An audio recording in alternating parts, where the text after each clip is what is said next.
अब कहानी की शुरुआत एक आर्ट क्लास से होती है। टीचर ने सभी बच्चों को बोला है कि उन्हें एक ऐसे मोमेंट की ड्राइंग करनी है जो वो कभी भूल नहीं सकते हैं। और अब हमारी मेन कैरेक्टर ने इसके बारे में बहुत सोचा क्योंकि उसके पास बहुत सारे मोमेंट्स हैं जो कि वो कभी भी भूल नहीं सकती है। लेकिन अब वो बताने वाली है एक ऐसा मोमेंट जो एक आदमी सोच भी नहीं सकता है। और ये कहानी है हमारे मेन कैरेक्टर की जब वो 12 साल की थी और इसका नाम है यॉन जुवॉन। अब जुवॉन की मॉम उसे अपने दोस्त के घर लेके जाती है और ये घर है हमारे दूसरे मेन कैरेक्टर का जिसका नाम है सियोआ। अब जुवॉन की मॉम बोलती है, अरे ऐसा लगता है आपका वजन बढ़ गया है। सियोआ की मॉम इस पे बोलती है, क्या सही में? ये तो अच्छी बात है। सियोआ की मॉम जुवॉन को पहचान लेती है। सियोआ की मॉम बोलती है कि उसने जुवॉन के बारे में बहुत सुना है कि वो पढ़ाई में बहुत ही अच्छी है। अब अगले सीन में ये दोनों आराम से बैठकर बातें करते हैं। जुवॉन की मॉम बोलती है कि सभी लोग तो इसे स्कूल में टीचर बुलाते हैं और इस पे सियोआ की मॉम बोलती है कि काश उनका भी बेटा थोड़ा समझदार होता। लेकिन इस पे जुवॉन की मॉम बोलती है कि बच्चों को बच्चों की तरह ही रहना चाहिए। सियोआ की मॉम बोलती है कि शायद उसने सियोआ को ज्यादा ही बिगाड़ दिया है। तो क्या आप वो सीक्रेट मुझे बता सकते हो कि जुवॉन इतनी समझदार कैसे है? लेकिन इस पे जुवॉन की मॉम बोलती कि इसमें इसने कुछ भी नहीं किया है, ये सब अपने आप ही हो गया है और कभी कभार तो मुझे ही उससे एडवाइस लेनी पड़ती है। मुझे तो ऐसा लगता है वो बच्ची है ही नहीं। अब जुवॉन सियोआ के घर को देख रही होती है। अब जुवॉन बोलती कि वो सभी से अलग है क्योंकि उसके पास एक सीक्रेट है। लेकिन अब जुवॉन ने सुना था कि ये घर एक सीईओ के बेटे का है और ये घर तो जुवॉन के घर से बहुत ही बड़ा है। जुवॉन का परिवार भी बहुत पैसे वाला है लेकिन ये तो बहुत ही ज्यादा पैसे वाले हैं। लेकिन अब जुवॉन की नजर एक लड़के पे जाती है जो एक शेल्फ में से किताब निकालने की कोशिश कर रहा होता है लेकिन उसकी हाइट छोटी पड़ रही होती है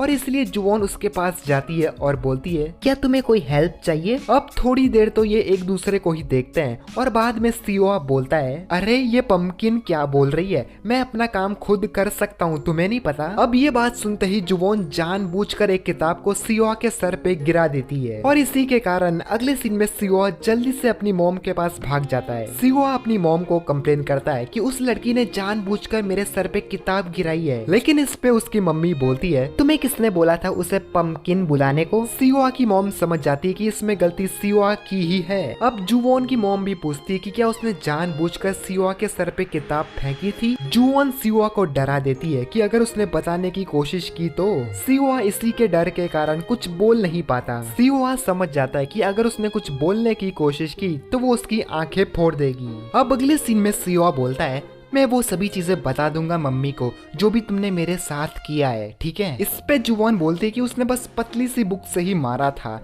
और इससे कुछ ज्यादा लगती भी नहीं है। जुवॉन अपनी किताब को जोर से बंद कर देती है जिससे सियोआ डर जाता है। जुवॉन बोलता है कि इसमें गलती सियोआ की ही है और उसने अभी तक माफी भी नहीं मांगी है। लेकिन इस पे सियोआ बोलता है कि उसकी बिल्कुल भी गलती नहीं थी और वो सभी चीजें अपनी मॉम को बता देगा ताकि अगली बार जुवॉन उसके घर पे नहीं आ सके। जुवॉन बोलती है, तो तुमने उस समय क्यों नहीं बताया था? उस समय तो तुम डर गए थे। अब जुवॉन पास में रखी गई एक छोटी सी गाड़ी को उठाती है और सियोआ के पास जाके बोलती है, अगर तुमने बताने की कोशिश की तो तुम्हें भी मैं ऐसे ही गाड़ी की तरह मसल कर रख दूंगी। सियोआ जुवॉन को विच बोलता है। इस पे जुवॉन बोलती है, तो तुम्हें पता चल ही गया मेरे सीक्रेट के बारे में? और अब अगले सीन में ये बात सियोआ अपनी मॉम को बता देता है। लेकिन इस पे उसकी मॉम बोलती है, पहले तुमने उसे पंपकिन बोला और अब तुम उसे विच बोल रहे हो। अगर तुम ऐसा ही करते रहे तो मुझे गुस्सा आ जाएगा। सियोआ बोलता है कि वो उसे बिल्कुल भी पसंद नहीं करता है, वो उसको अपने डैड से भी ज्यादा हेट करता है। सियोआ की मॉम बोलती है कि क्या तुम यह कहना चाहते हो कि जुवॉन ज्यादा डरावनी है डैड से? अगले सीन में हम देखते हैं कि जुवॉन और उसकी मॉम वापस अपने घर के लिए निकल रहे होते हैं। जुवॉन की मॉम पूछती है कि क्या वो सियोआ से मिली? इस पे जुवॉन बोलती है कि हाँ बिल्कुल, और उसने मेरी सारी बातें भी मानी थी।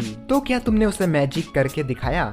इस पे जुवॉन बोलती है, बिल्कुल, लेकिन उसका अंदाज थोड़ा अलग था। जुवॉन की मॉम बोलती है कि सियोआ की मॉम उसे लेकर बहुत ही चिंतित है तो उन्हें बार बार उनके घर जाना पड़ेगा। जुवॉन की मॉम बोलती है कि सियोआ की मॉम शायद ज्यादा दिन तक जी नहीं पाएंगी, लेकिन अब वो बीच में ही रुक जाती है। और इस पे जुवॉन बोलती है कि वो पूरी कोशिश करेगी सियोआ के साथ मिलने में क्योंकि जुवॉन को पता है कि वो ऐसे बच्चों से आराम से निपट लेती है। अब थोड़े दिनों के बाद जुवॉन वापस से सियोआ के घर पे पहुंच जाती है। लेकिन जब भी जुवॉन आती थी सियोआ हमेशा छिपने की कोशिश करता था। लगता है मैंने उससे कुछ ज्यादा ही डरा दिया है। लेकिन अब जुवॉन को पता चल जाता है कि सियोआ कर्टेन्स के पीछे छुपा है। सियोआ बोलता है, भाग जाओ चुड़ैल, इस पे जुवॉन बोलती है कि सियुआ अभी तक 9 साल का हो चुका है तो उसे अभी तक पता नहीं चला कि चुड़ैल असल में नहीं होती है। लेकिन इस पे सियुआ बोलता है झूठ मत बोलो, एलियंस होते हैं, घोस्ट होते हैं, तो चुड़ैल क्यों नहीं हो सकते। जुवॉन इस पे बोलती है तो क्या तुम सेंटा क्लॉज पे भी बिलीव करते हो? तुम्हें इन सब चीजों पे बिलीव नहीं करना चाहिए, इन्हें प्रूव किया ही नहीं जा सकता है। लेकिन अब जुवॉन को इन सभी बातों में मजा आने लगा है। जुवॉन बोलते है कि वो एक चुड़ैल तो नहीं है लेकिन उसके पास एक सीक्रेट है,